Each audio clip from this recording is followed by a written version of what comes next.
Kamu siap melihat dunia dengan cara yang baru? Semoga ya, karena aku mau mengejutkan pikiranmu. Apa kamu pernah lihat garis plastik di sepanjang sisi ponselmu? Garis-garis aneh ini mungkin kelihatannya nggak punya fungsi apa-apa, tapi kenyataannya ini mungkin fitur terpenting di ponselmu. Karena tanpa garis-garis ini, perangkatmu cuma akan menjadi pemberat kertas pintar. Ini adalah garis antena yang memungkinkan ponselmu berfungsi secara nirkabel.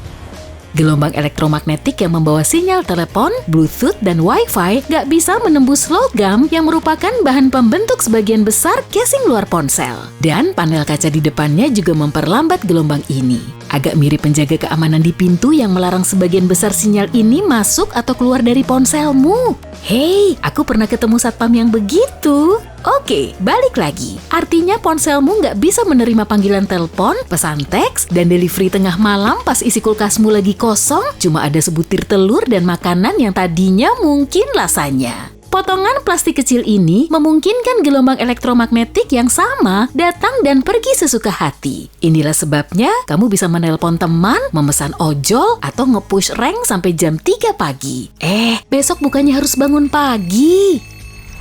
Pas akhirnya bangun dari kasur, pastikan kamu menggunakan barang berikutnya dengan benar untuk menghindari keadaan yang berpotensi mengganggu. Resleting yang awalnya dipatenkan sebagai pengunci gesper pada tahun 1851 baru digunakan secara luas pada tahun 1930-an. Sekarang, resleting ada di mana-mana, mulai dari tas, jaket, hingga celana jeans. Dan biasanya nggak sempurna karena sering nyangkut, menjepit kulit, dan kita semua tahu apa yang terjadi kalau resleting di celana kita menolak tertutup. Untungnya ada solusinya kok. Sebagian besar resleting punya mekanisme penguncian bawaan. Saat resleting menghadap ke bawah dan rata dengan giginya, kuncinya terpasang dan resletingmu tetap tertutup. Andai aku tahu ini sejak SMP.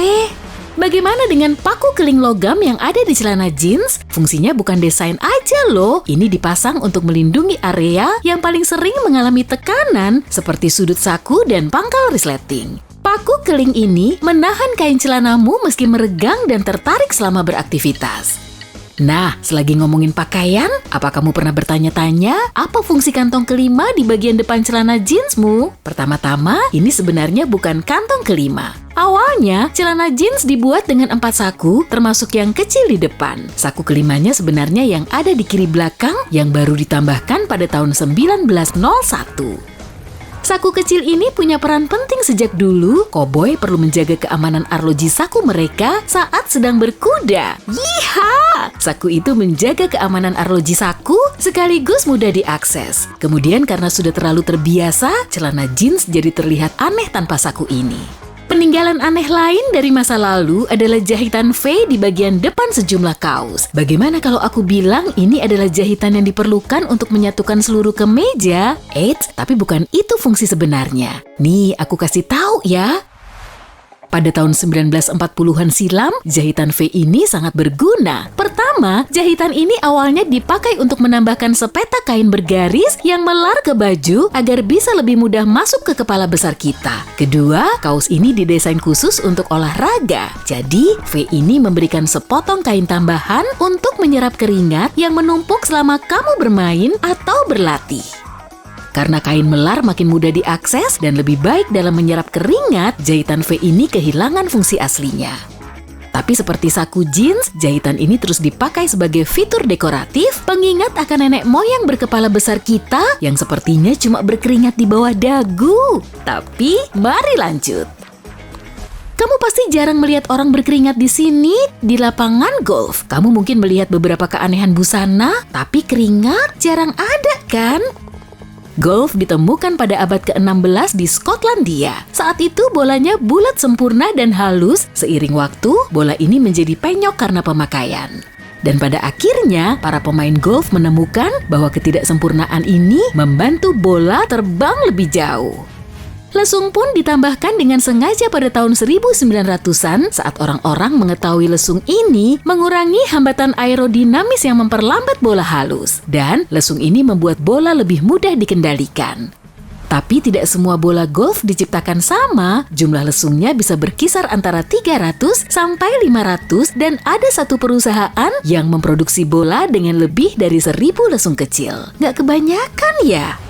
Butuh minuman segar setelah main golf? Kotak jus yang dibuat pada tahun 1963 tentunya super praktis, tapi kenapa ada lipatan penutup bentuk segitiga besar ini ya? Kalau diangkat, lipatan ini berfungsi sebagai pegangan. Dengan begini, kamu tak akan meremas kotak jus yang penuh terlalu keras dan menumpahkan semua isinya kemana-mana seperti ke kaos favorit atau sofa barumu. Nah, setelah beres main golf, ambil ranselmu yang ada jahitan kulit wajik dengan 2 bukaan vertikal itu. Ini biasanya disebut lash tab, tapi aku lebih suka nama lainnya, hidung babi. Bentuknya emang mirip kan? Kamu biasanya menemukan hidung babi ini di ransel yang dipakai oleh pejalan kaki dan pendaki gunung. Wajik ini adalah tempat untuk mengikat perlengkapan tambahan yang perlu mereka bawa, seperti sepatu bot, peralatan memasak, atau kantong tidur. Tapi lash tab ini juga menjadi lebih umum di ransel-ransel kecil. Ini adalah inovasi masa lalu yang juga berfungsi baik. Lampirkan sepatu larimu ke sana pas kamu mau pergi ke gym supaya sepatumu yang bau itu jauh dari pakaian gantimu. Nah, aku yakin kamu jago nyetir, tapi selama bertahun-tahun ini, kamu mungkin mengabaikan fitur keselamatan penting yang ada tepat di depan matamu. Kaca spion tengah punya tap kecil yang terletak di tengah bawah, dan sudah saatnya kamu mulai memakainya. Saat mengarah ke depan, spionmu berubah ke mode siang, memberikan pantulan yang kuat atas apa saja yang ada di belakang mobilmu. Membalik tap ke belakang, mengubah fungsinya menjadi mode malam. Ini mengurangi kecerahan lampu depan mobil di belakangmu, sehingga kamu berkendara lebih aman.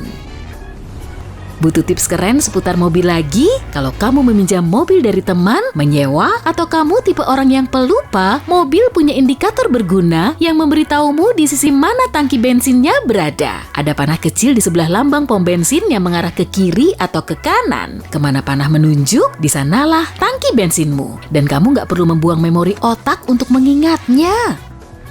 Oke, ke supermarket dulu yuk. Troli biasa punya fitur berguna yang mungkin kamu abaikan. Di troli biasanya ada gantungan di bingkai logamnya yang biasanya ada di belakang kursi anak. Saat kamu mengantongi barang belanjaan, gantung barang-barang yang mudah pecah atau rapuh seperti telur atau roti di gantungan ini. Sekarang, makanan ini jauh dari bahaya pas kamu masukin semangka raksasa ke troli. Kemudian, pas kamu menurunkan barang belanjaan, bantulah dirimu sendiri dan ambil kotak bungkus plastik itu. Itu tuh yang susah banget dibuka kalau seluruh tabungnya nggak dikeluarkan, sementara plastiknya menempel. Coba deh, cek salah satu ujung kotaknya, dan kamu bisa melihat tab kecil yang harus kamu dorong masuk.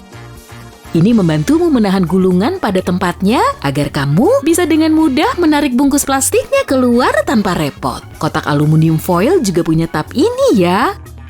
Nah, setelah kamu bisa memakai bungkus plastik tadi, cobalah kiat keren ini. Pisahkan sesisir pisang dan bungkus tiap batangnya pakai bungkus plastik. Batang melepaskan gas bernama etilen. Saat gas ini mengenai pisang, buahmu bisa lebih cepat matang dan menghitam.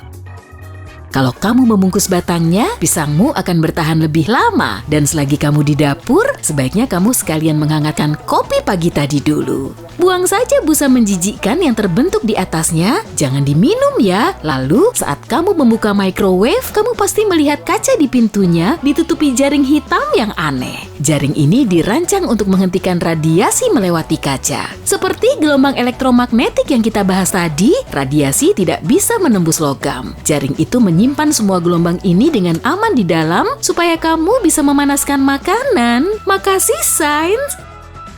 Oh, dan soal kopimu tadi, apa kamu tahu bahwa ukuran gagang cangkir bisa membantu menentukan berapa banyak volume yang bisa ditampung cangkirmu? Biar jarimu memandumu, kalau kamu bisa memasukkan 2 jari ke gagangnya, maka cangkir ini menampung 235 ml atau 1 gelas takar cairan. 3 jari, 300 ml atau 1/4 cangkir. 4 jari, 355 ml atau 1,5 cangkir. Keren kan?